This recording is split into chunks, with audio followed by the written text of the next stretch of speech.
రోహిత్ శర్మ, విరాట్ కోహ్లీ మధ్య cold war ఉందంటూ అప్పట్లో చాలా వార్తలు వచ్చాయి. రెండు గ్రూపులుగా జట్టును మేనేజ్ చేస్తున్నారన్న కథనాలు కూడా షికారు చేశాయి. అయితే కొన్ని రోజులుగా వీటికి ఫుల్ స్టాప్ పడుతూ వస్తుంది.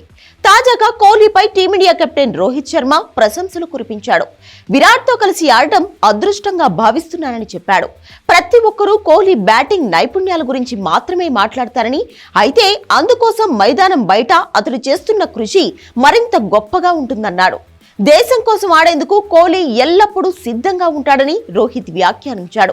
కేవలం వ్యక్తిగత, కుటుంబ కారణాల దృష్ట్యా మాత్రమే అతడు ఆటకు దూరంగా ఉంటాడే తప్ప ఫిట్నెస్ సమస్యలతో జట్టుకు దూరమైన దాఖలాలే లేవని రోహిత్ కొనియాడాడు.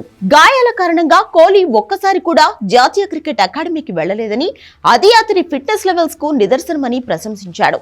యువ ఆటగాళ్లంతా కోహ్లీని ఈ విషయంలో కూడా ఆదర్శంగా తీసుకోవాలని రోహిత్ సూచించాడు. జియో సినిమా షోలో భాగంగా Team India veteran wicket keeper batter Dinesh Karthik కు ఇచ్చిన ఇంటర్వ్యూలో హిట్ మ్యాన్ ఈ వ్యాఖ్యలు చేశాడు. రోహిత్ ప్రశంసలతో క్రికెట్ ఫ్యాన్స్ సంబరపడుతున్నారు. అతను చేసిన తాజా కామెంట్స్ తో వారిద్దరి మధ్య ఎటువంటి విభేదాలు లేవని తేలిపోయిందంటూ చెబుతున్నారు. కాగా కోహ్లీ వ్యక్తిగత కారణాలతో ఇంగ్లాండ్ తో తొలి 2 టెస్టులకు దూరమయ్యాడు.